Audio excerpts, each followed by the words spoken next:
ভোজনরসিক বাঙালির বিরাট এক অংশের ভীষণ পছন্দের খাবার শুটকি। শুটকির স্বাস্থ্যগত দিক সম্পর্কে বলছিলেন ঢাকা মেডিকেল কলেজ ও হাসপাতালের মেডিসিন বিভাগের সহযোগী অধ্যাপক শাহনূর শারমিন। লবণ মাখিয়ে রোদে শুকিয়ে বিশেষ পদ্ধতিতে সংরক্ষণ করা এই শুটকি খেতে দারুণ সুস্বাদু। নিঃসন্দেহে এটি প্রোটিনের ভালো উৎস। কিন্তু মুশকিল হলো সেসব শুটকি নিয়ে, যা তৈরিতে রাসায়নিক ব্যবহার করা হয়েছে। কোনো শুটকিতে অত্যধিক লবণ থাকে। এগুলোও খুব বেশি খাওয়া উচিত নয়। পোকা ধরা ঠেকাতে শুটকিতে রাসায়নিক বা কীটনাশক মেশানো হয়ে থাকে, যা শরীরের জন্য ক্ষতিকর। ছবি হাসান মাহমুদ। স্বাস্থ্য নিয়ে যা কিছু পোকা ধরা ঠেকাতে শুটকিতে রাসায়নিক বা কীটনাশক মেশানো হয়ে থাকলে তা ক্ষতিকর। রাসায়নিকের ধরনের ওপর নির্ভর করে ক্ষতির মাত্রা। কোনো শুটকি খাওয়ার পর পেটের পীড়ায় ভুগতে হতে পারে। কোনোটির কারণে কিডনি, লিভার কিংবা ত্বকের ওপরও পড়তে পারে বিরূপ প্রভাব। ক্যান্সারের ঝুঁকি বাড়ায় এমন রাসায়নিকও এখন শুটকিতে ব্যবহার করা হয়।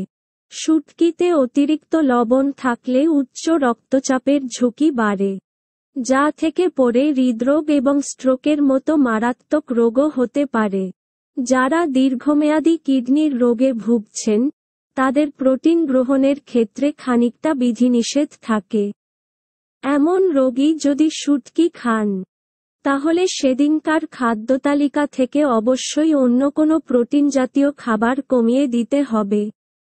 শরীরে ইউরিক অ্যাসিড বাড়তি থাকলে শুটকি খেতে নিষেধ করা হয়। যারা শুটকি ভালোবাসেন, শুটকি প্রেমীরা নিশ্চয়ই এতক্ষণে ভ্রু কুঁচকাচ্ছেন। রাসায়নিক মেশানো রয়েছে কি না এই সন্দেহের দোলাচলে কি শুটকি খাওয়া ছেড়েই দিতে হবে? দাঁড়ান, আরও কথা আছে। স্বাস্থ্য ঝুঁকি কমানোর কিছু উপায় জানাচ্ছেন রন্ধনশিল্পী সিতারা ফেরদৌস। শুটকি কেনার সময় ঘ্রাণটা ভালোভাবে খেয়াল করুন। রাসায়নিক দেওয়া থাকলে শুটকির মূল ঘ্রাণ ছাপিয়ে রাসায়নিকের ঘ্রাণটা নাকে আসবে। ঘ্রাণে ভিন্নতা থাকলে সেই শুটকি কিনবেন না। যেকোনো জায়গা থেকে শুটকি না কিনে চেনা জায়গার বিশ্বস্ত মানুষের তৈরি শুটকি কিনতে পারেন।